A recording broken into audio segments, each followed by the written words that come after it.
Wanjku Muhia. Thank you, Honorable Speaker. And I start to oppose the sale of Safaricom shares, and not just opposing, but because of the following reasons. Number one, Safaricom is a key national economic pillar for this nation, having employed thousands or millions of people informally and formally, transactions of millions, especially the micro entrepreneurship, Honorable Speaker. Honorable Speaker, it can only be a bad dream for anyone to think to sell a company of this nature. The way the committee has put the argument, Honorable Speaker, beats every logic, because the main component in the report is saying that they'll be earning the 40 billion upfront, this confirming us from the committee report that in the next 6 years or so, there will be no dividends for the government of Kenya. And that notwithstanding, Honorable Speaker, statistically speaking, we are informed that at 35% ownership, the Kenyan government earns approximately 15 billion as dividends. Considering there is no infrastructure project that you can do in a year or two, it obviously means that then the 15 billion can still be ring-fenced, and the 15 billion can be used for the next 3 years, which will be equal to 45 billion to make any infrastructure that the government may endeavor. Number two, Honorable Speaker, we are not being informed which specific projects that the government intend to do. I believe it could have been itemized that we need the Kenya airport, we need maybe road A, we need maybe the gas or electricity at cost A, B, C, D, and we are looking for 500 billion or so. That would have informed Kenyans to choose if we do away with the Safaricom shares from the government ownership, or there is no emergency of the said infrastructure. The emergency that is indicated in this sale, to an extent of confirming that this shall happen by 1st of April, clearly shows that only an emergency can dictate this. Honorable Speaker, further, the government of Kenya, we have not been informed by the government of Kenya through Treasury or this committee that the projects that shall happen after this sale shall raise same revenue as to what the Safaricom dividends or the growth has been happening. Honorable Speaker, further, the dividends that will be paid by the majority... And please note, Wanjku, as you go on, that everybody are given an opportunity to speak for 5 minutes. Thank you, yes. Honorable Speaker. Thank you, Honorable Speaker. Well guided.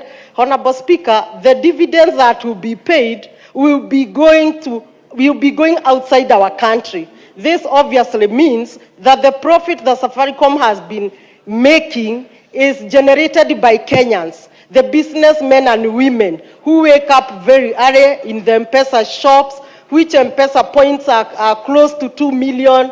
That means they have already employed like 2 million people. The 2 million are also renting the vibada or the shops. That means again 2 million shops or landlord. And Honorable Speaker, by the word of saying that the Safaricom shares would be sold, or this share ownership of the government will be sold by 1st of April, leaves no doubt that the government is only looking at a temporary solution, which obviously beats the logic that a whole government machinery could be so desperate to look for only 40 billion. Honorable Speaker, the emergency that is indicated on this transaction is also showing us that clearly there is mystery, and in my own opinion, I now conclude that surely the journey to Singapore was meant to be physically a physical journey. Hence the government is selling everything because there is nothing to live in this country. And the government cannot be fixing problems by selling asset A because tomorrow it will be another asset. Time is up. Wandeto.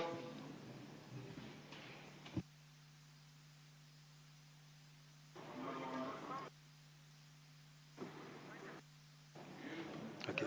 Thank you. Thank you very much, Mr. Speaker, for the opportunity to also contribute to this session of paper number 3 regarding the partial divestiture of Safaricom Limited. And Mr. Speaker, let me from the start say that I have a lot of number of reservations, especially on how this divestiture has been structured, the valuation of the share price that is being offered by the buyer. And Mr. Speaker, right now we are talking about a price earnings ratio of about 9 to 10. That is what has been used to value Safaricom, which I find very, very conservative. Mr. Speaker, in emerging market telcos, especially the one with a fintech component, such as Safaricom, the PE multiples that we see are anything between 16 and 18 multiples, and that would have given the Safaricom share, upwards of 40, shillings per share. But that notwithstanding, Mr. Speaker, grandmother wisdom dictates that, Mr. Speaker, dictates that you subject. Yes, Ariko, what's your point of order? Honorable Speaker, the honorable member on the floor is giving misleading information or the violation. Challenge him. The presentation from the committee has made a presentation of 5 models that were used to determine the price of the share. So it is not only the price earning ratio. There are 5 methods that were used to value the price of Safaricom shares. Thank you, Chair. Speaker. Thank you, Speaker. Actually, I don't know, I'm not sure what his point was, but let me just proceed because, like I said, even grandmother wisdom, Mr. Speaker, from even our traditional African culture, when you want to determine the true price of your goat, you take it to the market. That is the easiest way, of just knowing how much, you should sell your goat. And so the question, Mr. Speaker, here has been, who else did we ask for the price of Safaricom? What was so difficult in putting Safaricom in the open market? And you have bidders saying, I am willing to do 34, another one saying I'm willing to do 29, another one saying I'm willing to do 40. So I do not see why we have this sort of private arrangement, Mr. Speaker, to basically negotiate only with one party, a party that I would consider an insider. Actually, this can be classified as very uncompetitive. I'm not even sure whether this transaction is going to pass through the Anti-Competition Authority, because this is technically insider trading, where the shares are offered to only one party who has a lot of private information. Mr. Speaker, the second concern that I have is that the proceeds of this sale will be deposited to the National Infrastructure Fund. I know we passed, the National Infrastructure Fund in this House a week ago. But of course, one of the concerns that came about this fund is that our role, especially the appropriation role of Parliament as far as this money is concerned, has been technically removed. Actually, I heard someone say over the weekend that the proceeds of Safaricom is going to go and build an airport, even before this House has discussed how we would like to use or how we would like to appropriate those proceeds. Mr. Speaker, so since we have only been left with the role of audit as far as the National Infrastructure Fund is concerned, I actually feel that this may be a risky venture where such a colossal amount of money goes into a kitty where only one person or a very small group of people have a say. Mr. Speaker, the committee has raised a number of remedies that it hopes to put in place over the issues that were raised in the public participation, especially safeguarding employees, safeguarding dealers, and so on and so forth. But my worry is, are we going to see the revised share purchase agreement deposited in this House so that we can scrutinize it before the share price goes on? Mr. Speaker, the next one, and I request, because I think my time has all been calculated, the interruption I got. Mr. Speaker, the next one is the dividend. If you know, Safaricom just announced its interim dividend. It is going to announce its final results 31st of March. And then, Mr. Speaker, we are going to have, the final dividend paid around August. So since the sale is being concluded on 1st of April, what is the guarantee that the government is going to get the final dividend? Because the government will no longer have 15% of its shares in the register. So, Mr. Speaker, again, I say, either we delay this sale or, we ensure that the government stake is at least a guarantee. Your time is up. Murugara. Thank you. Thank you very much, Honorable Speaker, for allowing me to also voice my support for this particular motion. It's a sessional paper, number 3 of 2025, and this takes us down to history. What we are witnessing today was in 1965 when we had sessional paper number 10 on African socialism. There were opponents to it on the basis that it was going to create 10 millionaires amongst 10 million paupers. But after passing the paper, we cannot say exactly whether that is what happened, because we actually have more people who have come up because of what was being discussed that particular year. It is important to point out that what we are doing is a partial divestiture, which means it's not the entire of it, and therefore we are not selling Safaricom, properly speaking. It is what we have recommended to go into a sale of shares, so that although we are left with a percentage, there is a percentage that is going to be disposed of. The next issue that arises is, why do we think this is a very important exercise for this country in terms of economics? We must admit, all of us, that there has been inequality in the development of the country, especially the rural areas versus the urban areas. We are of the view, especially those of us from rural areas, that this is the time for us to start equalizing with the urban areas. This money, which is going to go into the National Infrastructure Fund, is actually the money that is going to build roads, not just in the urban areas, roads including those in the Tharaka constituency. I can point out the roads that are earmarked for development, and there is no reason whatsoever why I would oppose this, when I know for sure in the next couple of years the people of Tharaka will be seeing roads that are tarmacked from these funds.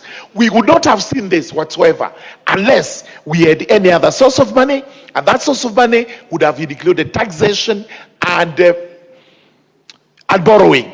And we are moving away from that, because we cannot borrow anymore and we cannot tax Kenyans anymore.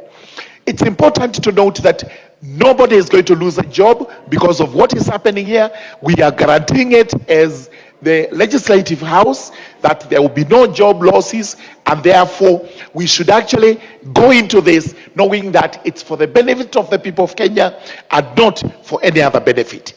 This is not the first divestiture that we are doing. It is not the first one we are offering or floating shares. We did this for Kenya Airways a while ago. We did this for Safaricom soon after that. But as we've always been arguing, what happened to this money? What became of it? And allow me to laud the National Infrastructure Fund.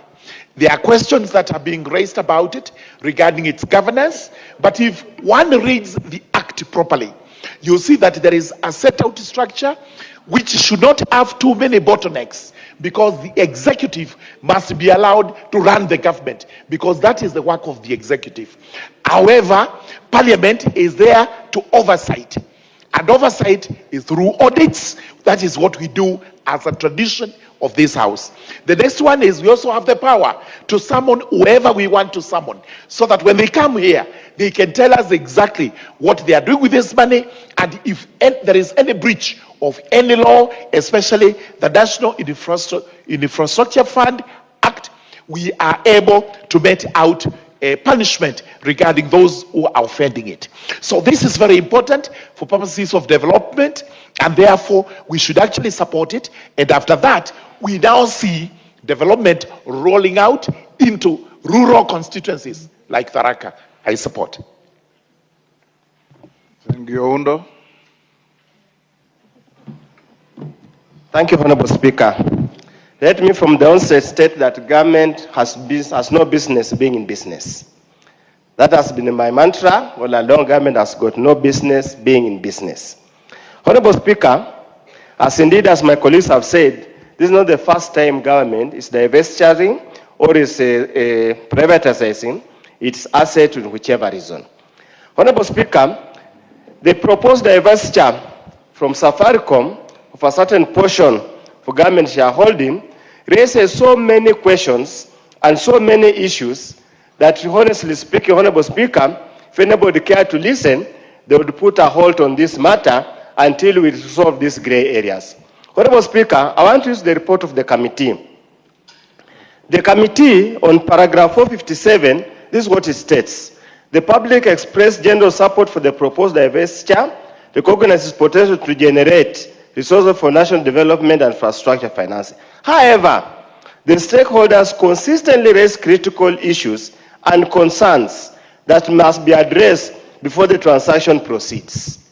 These include valuation transparency, timing and fiscal prudence, foreign majority control, national sovereignty, governance of proceeds, equitable allocations, employment protection, data security, and consumer safeguards.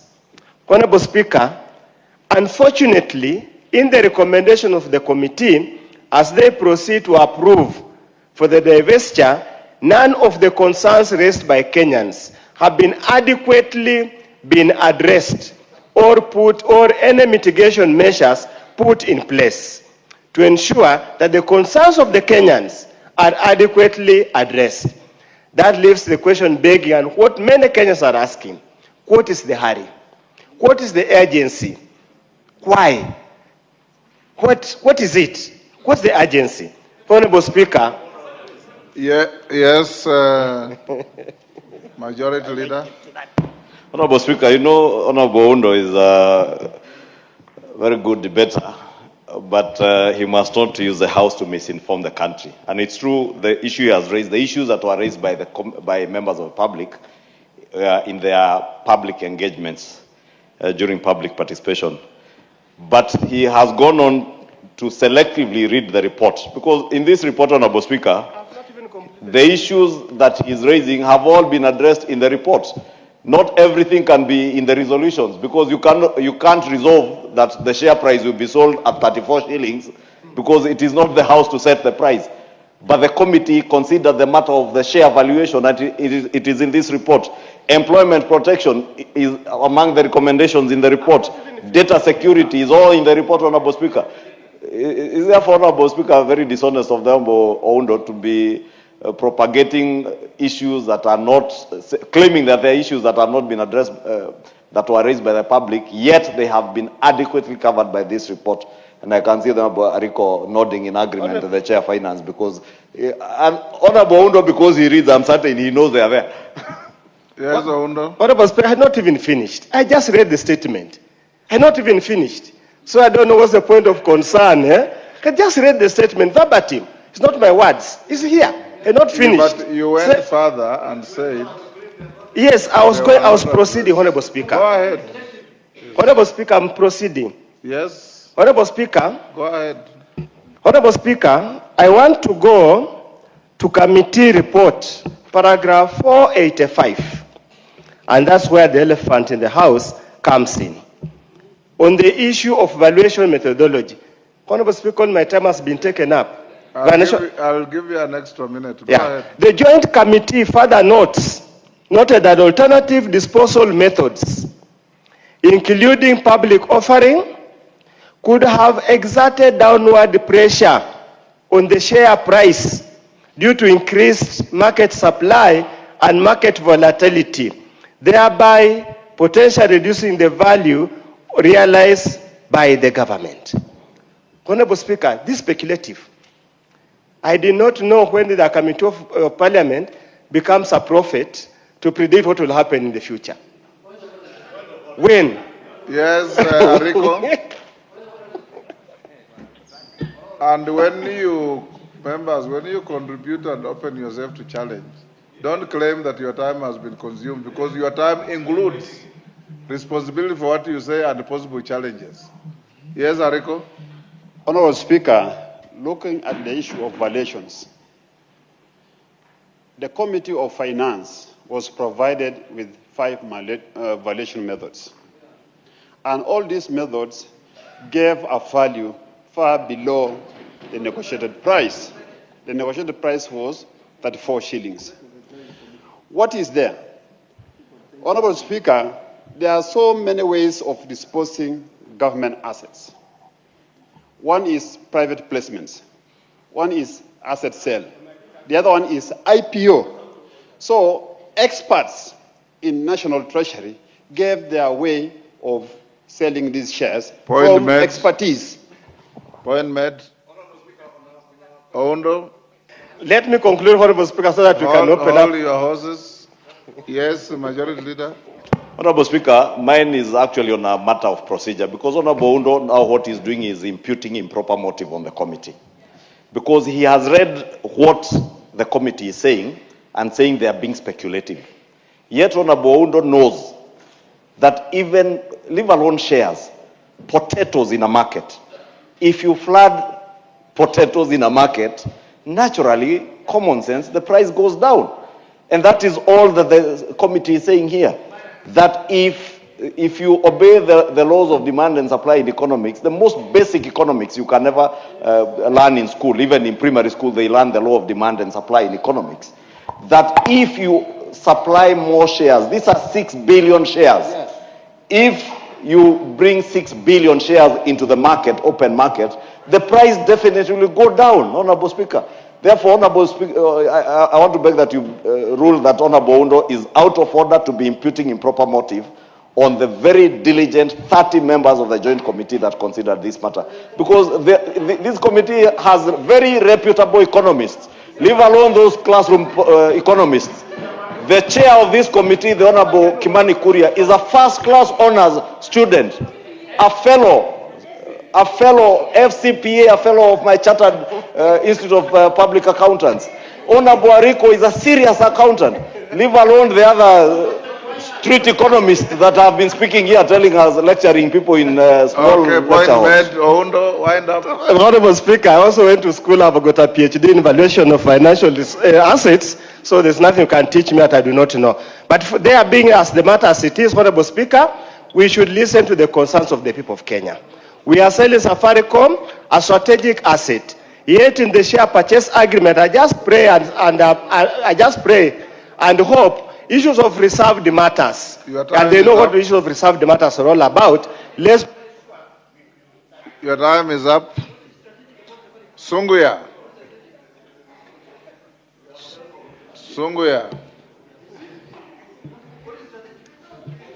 Thank you, Honorable Speaker. I rise strongly to support the adoption of the sessional paper 3. Dawood, why is your hand up in there? I have just given Sunguya, he has not even uttered a word. Go on, Sunguya. Thank you, Honorable Speaker. I rise strongly support the motion of adoption of the sessional paper 3 of the 2025 regarding the spatial diversity of the government shareholding in Safaricom PLC.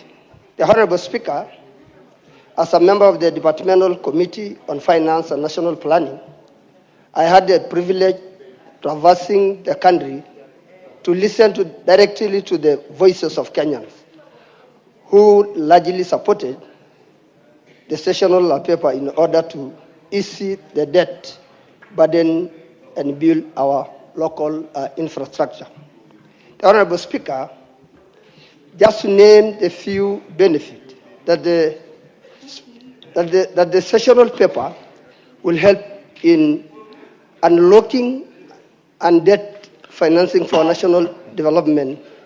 Currently, our nation is grappling with the heavy debt burden that consume a massive portion of our revenues. The Honorable Speaker, the facial diversity present an innovative financing mechanism that will unlock approximately of 204 billion in capital, allows the government to generate substantial revenue to support priority development program without contracting expensive domestic or external commercial debt. Honorable Speaker, I stand to support this motion that this motion will be helpful to our countries that I expect a number of roads in my constituency. In Magadi, where only one a company that is working there, and I know it will unlock those issues. Raising a ring fence the proceed for the National Infrastructure Fund.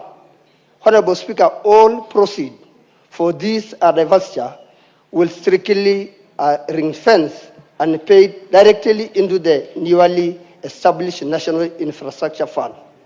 This fund will then be directly explicitly toward commercially viable long-term infrastructure project in critical sectors such as energy, transport, and water. Honorable Speaker, I stand to support. Thank you. Member for Kitui Rural. Thank you, Mr. Speaker. And as a member of our Finance Committee, I support this transaction. Mr. Speaker, these concerns which members are raising, these are concerns which are raised by the public. But when you look at the paper from the Joint Committee, most of those issues have been addressed. Mr. Speaker, at one point, even as an investor, at one time, you have to restructure your investment portfolio. You cannot say we are not going to sell Safaricom because it's a national asset. Suppose you sell it and invest in other commercially viable projects to make more money. Mr. Speaker, some people are saying that Safaricom is making money. Why can't we sell another government asset apart from Safaricom? But Mr. Speaker, if you need money and you have two cows, one a fat one and a thin one, which one do you sell? You sell the fat one so that you can raise money, enough money to do whatever you wanted to do. Mr. Speaker, one of the concerns which was raised is who receives the dividends before that fast, because that's the time Safaricom is supposed to declare dividends. Mr. Speaker, the committee has proposed the approval date to be 1st April or a day after 1st April. After government gets approval from concerned institution like Capital Market Authority, Competition Authority, and any other government relevant institution. And Treasury also assured us that the sale of these shares is ex-dividends. Therefore, even if we sell, the government is still going to get the dividends for that 5% of the shareholding. Mr. Speaker, there was also concern of 40 billion upfront of dividends in lieu of future dividends.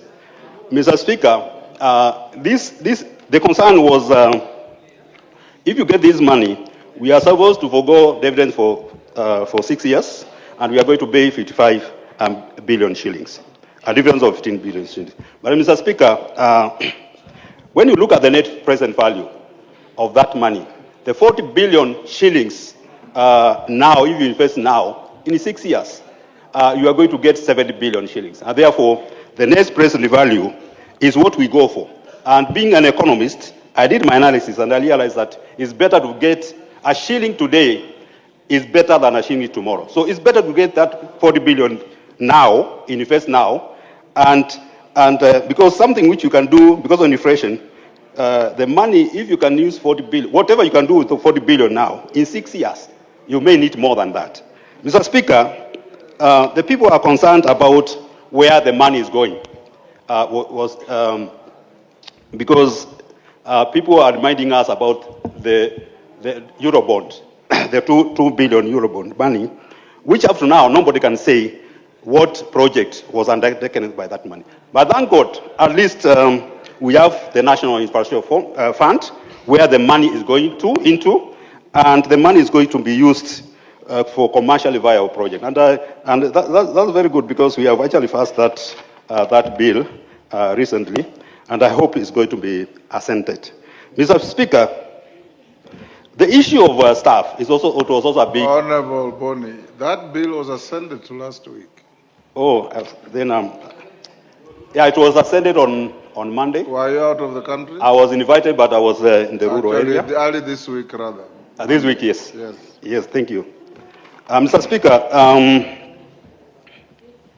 the staff issues, because the session paper was proposing that after 3 years, then there may be redundancies, and the committee proposed that no loss of jobs which are going to come from this transaction. Mr. Speaker, there was also concern of the dealers, and this was very concerned, because Safaricom is an infrastructure, but the people who drive Safaricom are the dealers. 12.8 billion people are engaged in Safaricom, and therefore they were concerned about the change of business model, and the committee proposed that the business model should not change should change only after. Ms. Apo Mshomba. Thank you, Mr. Speaker. I rise to support this motion that supports the consideration